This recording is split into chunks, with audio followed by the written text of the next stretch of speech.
Olá, seja muito bem-vindo ao Celebrando a Recuperação da Igreja Batista Aula Rio, Laranjeiras, aqui no Rio de Janeiro. Bom, hoje o tema é ídolos. É essa coisa aí para onde nós recorremos em momentos de pressão e de dor, que aparentemente, no primeiro momento, alivia a nossa dor, mas que depois pode ser também o nosso algoz, o nosso objeto de sofrimento de dor. Hoje o tema é ídolos, estelionato sentimental, esse embuste sentimental, esse mecanismo de dissimulação. Eu quero compreender uma narrativa bíblica que se encontra lá no livro de Gênesis, capítulo 31, versículo 19, que fala da vida de Jacó, que diz a respeito de ídolos que são levados, que são carregados durante a jornada. Bom, o texto bíblico diz o seguinte, que havendo Labão ido tosquear as ovelhas, furtou Raquel os ídolos que ele tinha. Bom, a história é muito interessante porque tanto Raquel como Lia, esposas de Jacó, viram tudo o que o pai delas fez para prejudicar Jacó e não conseguiu. Foram testemunhas do quanto Deus agiu protegendo Jacó, o quanto Deus fez Jacó prosperar, o quanto Deus protegeu Jacó das mentiras de Labão, dos enganos de Labão. Então, depois de algum tempo, depois dos enganos que foi exposto pela vida de Labão, Jacó chega ao final da sua relação com Labão.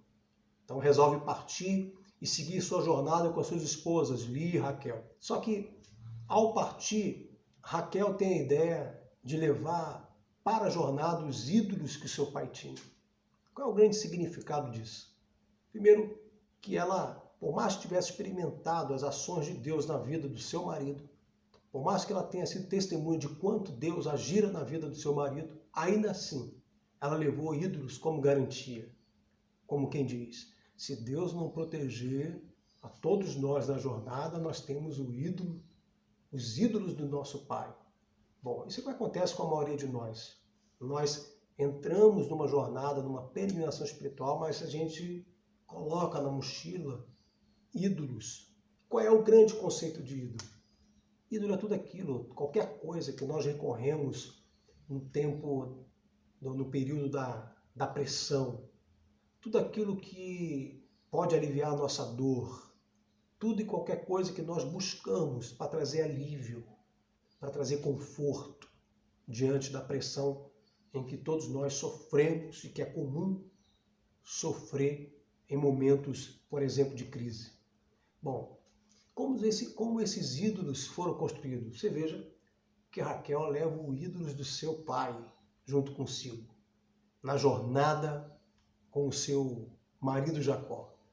Bom, ídolos são construídos durante a nossa existência. Pense na prostituição como um grande ídolo da vida de muitos homens.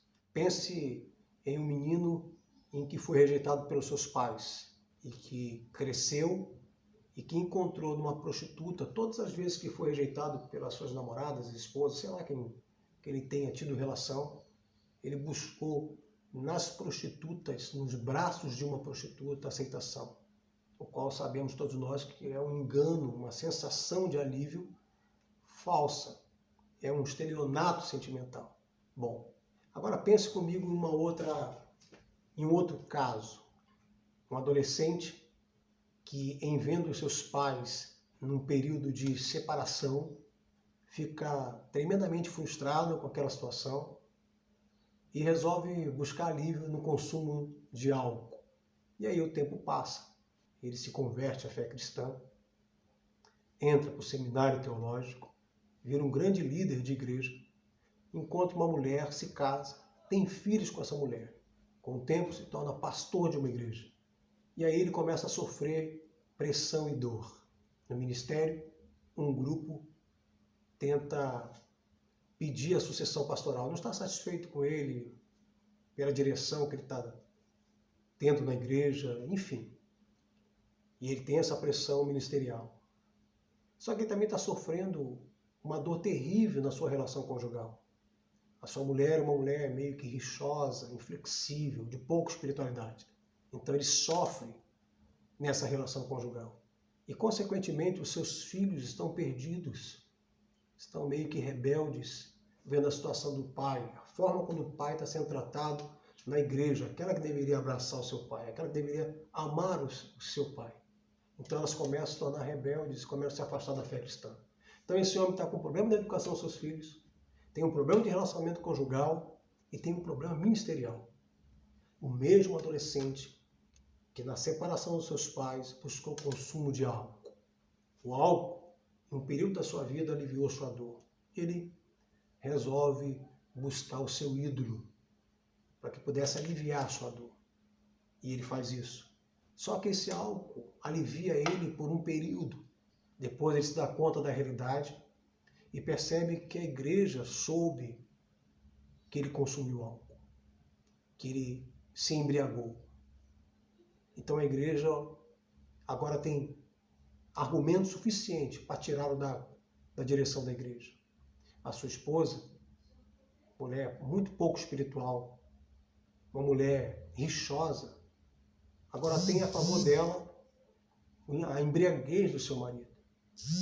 E os seus filhos têm no pai um péssimo testemunho. Veja, o ídolo aliviou ele em um momento, mas estragou a vida dele. Bom, vamos pensar aqui na variação de ídolos. Eu falei de bebida alcoólica e falei de prostituição. Mas existem variações de ídolos muito ruins, facilmente reconhecidos, e ídolos repugnantes.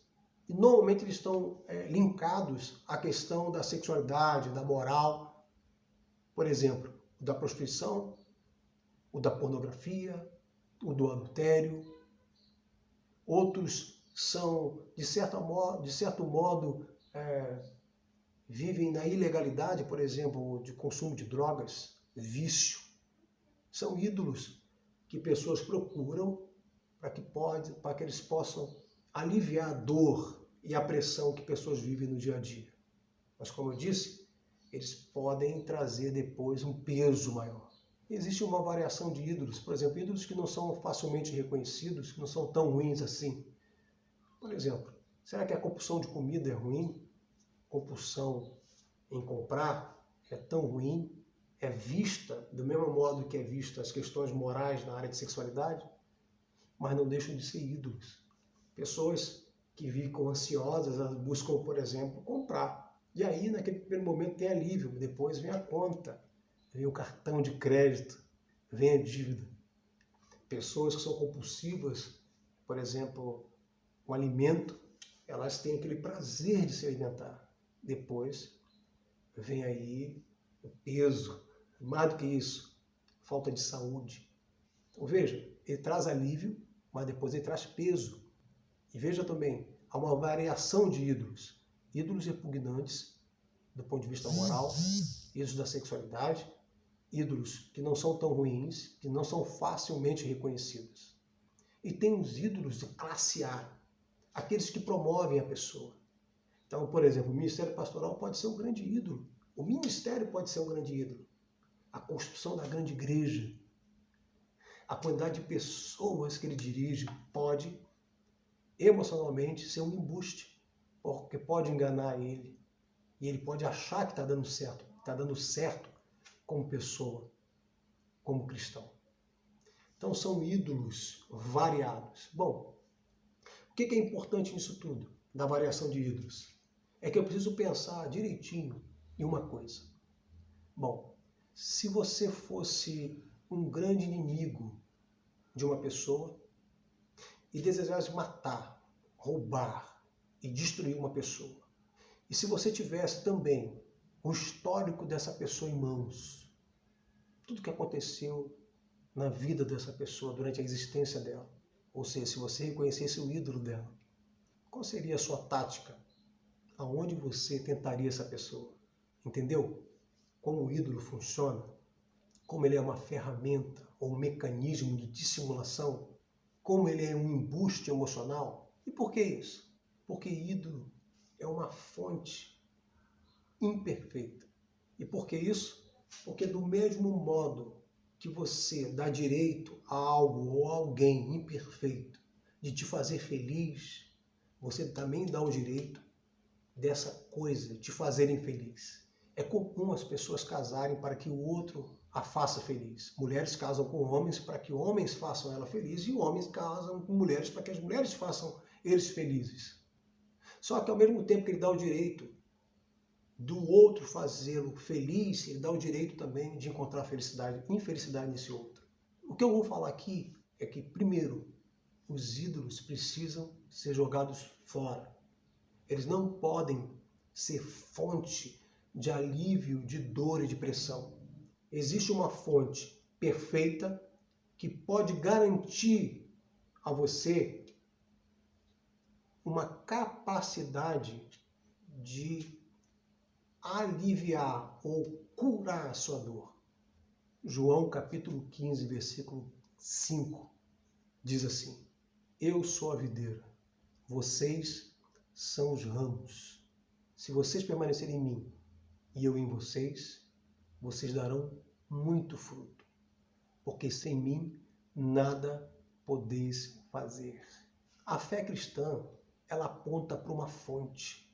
A fé cristã não tem como essência os nossos templos, nem a nossa tradição. A fé cristã aponta para uma fonte que jorra, capaz de fazer com que todos os ídolos que a gente carrega possam ser eliminados. Porque ela diz que aquele que permanecer em mim e eu nele dará muito fruto. Esse dar muito fruto significa vai dar a resposta certa a toda pressão e toda dor. Vai dar a resposta certa diante da crise, diante da frustração, diante da tristeza, vai dar a resposta certa. Cuide-se, perceba todo aquele bem conectado, bem ajustado. A videira recebe diariamente aquilo que a fonte tem para dar. Pense nisso em nome de Jesus. Que Deus te abençoe.